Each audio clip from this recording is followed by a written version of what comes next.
Olá, bom dia a todos. Quero cumprimentá-los com a graça e a paz de nosso Senhor Jesus Cristo. Eu quero te convidar a refletir comigo no Salmo de número 126, versos 5 e 6. Os que com lágrima semeiam, com júbilo ceifarão. Quem sai andando e chorando enquanto semeia, voltará com júbilo, trazendo os seus feixes. Refletiremos esse dia a respeito do tema a fé desafiadora.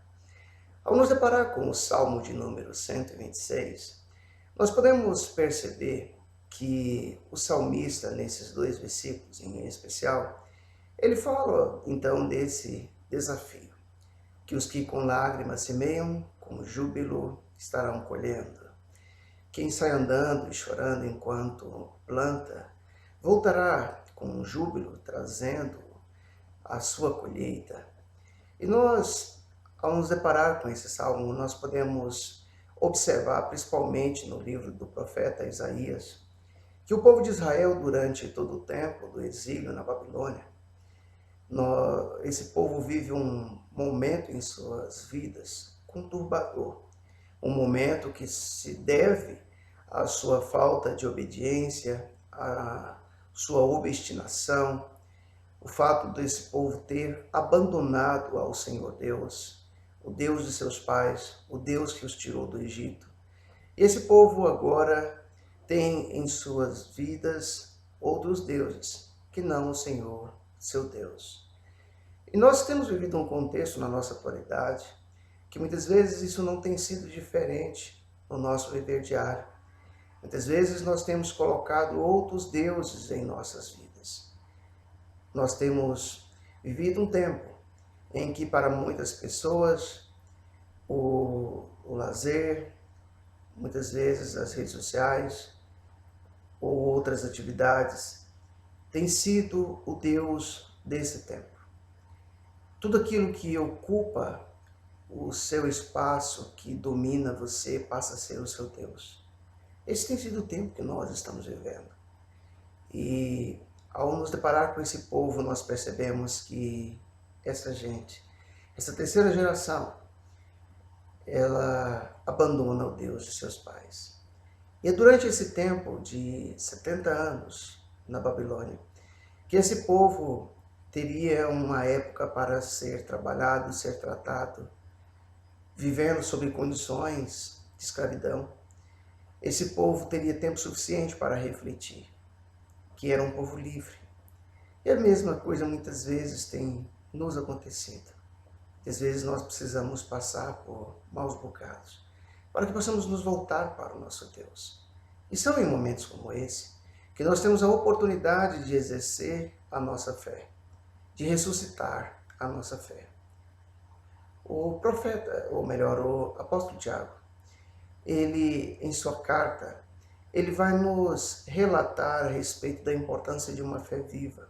No capítulo 2, verso 26, Tiago diz o seguinte: porque assim como o corpo sem espírito é morto, assim também a fé sem obras é morta. E nós, ao vermos tal relato, podemos certificar-nos de que trabalhar é necessário, que sem dúvida alguma trabalho é desafiador e fé também. E ao saber disso, nós podemos perceber que os nossos primórdios, os nossos pais, Adão e Eva, eles recebem de Deus o desafio de trabalhar. Trabalho não é castigo. Então, toda pessoa que é desafiada a trabalhar, a colocar a sua fé em prática, essa pessoa deve encará-lo não como uma maldição, mas como uma bênção. Gênesis 2,15, a palavra de Deus nos diz então que o Senhor Deus, ele deu ao homem o privilégio, o colocou no jardim do Éden para o cultivar e o guardar. Então note você que não é uma maldição, mas um desafio, um privilégio, uma honra trabalhar para Deus. Então a fé em exercício, ela vai, sem dúvida alguma, nos dar razões de sobra para nós modificarmos o nosso quadro, para que aquelas pessoas que com lágrimas semeiam, com júbilo possam ceifar, possam colher num determinado dia. Um grupo de homens frustrados. E esses homens vão colocar em prática a atividade que durante uma vida inteira existiu. Naquela noite, sem dúvida alguma, ao ter trabalhado tanto, amanhece o dia. Esses homens, sem dúvida alguma, tinham lágrimas nos olhos por saber que naquele dia iriam para casa de mãos vazias. Muitas vezes, isso é o que tem acontecido à nossa sociedade e às pessoas do nosso tempo. O fracasso tem batido à porta, até o dia em que Jesus entra em nossas vidas, até o dia em que Jesus vai entrar no nosso barco. E aí sim, de fato, nós vamos viver uma fé desafiadora. É a palavra de Deus, no Evangelho de Lucas, no capítulo 5, versos de número 11, para nós podemos concluir essa nossa reflexão, nos relata que aconteceu que ao apertá-lo a multidão para ouvir a palavra de Deus, estava ele junto ao lago de Genezaré, e viu 2 barcos junto à praia do lago, mas os pescadores, havendo desembarcado, lavavam as redes. Entrando em um dos barcos, que era o de Simão, pediu-lhe que o afastasse um pouco da praia, e assentando-se, ensinava do barco as multidões. Quando acabou de falar, disse a Simão: faze-te ao largo, lançai as vossas redes para pescar. Mas percebam vocês o que o Pedro vai dizer para Jesus. Respondeu-lhe Simão: mestre, havendo trabalhado toda a noite, nada apanhamos, mas sob a tua palavra lançarei as redes. Isto fazendo, apanharam uma grande quantidade de peixes. Olha só, de forma que rompiam-se as redes. Então fizeram sinais aos outros companheiros do barco para que fossem ajudá-los. E foram e encheram ambos os barcos a ponto de quase irem a pique. Então eles quase afundaram.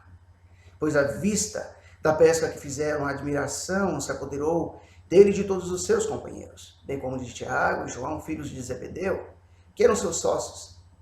E olha só o que Jesus agora vai dizer para esses homens, é a mesma coisa que Jesus diz para mim e para você nesse dia. Não temas, doravante serás pescador de homens. E arrastando eles os barcos sobre a praia, deixando tudo, seguiram. Jesus dá a esses homens uma fé desafiadora. E é o que o Senhor nos dá nesse dia. Uma fé desafiadora. Que Deus nos abençoe.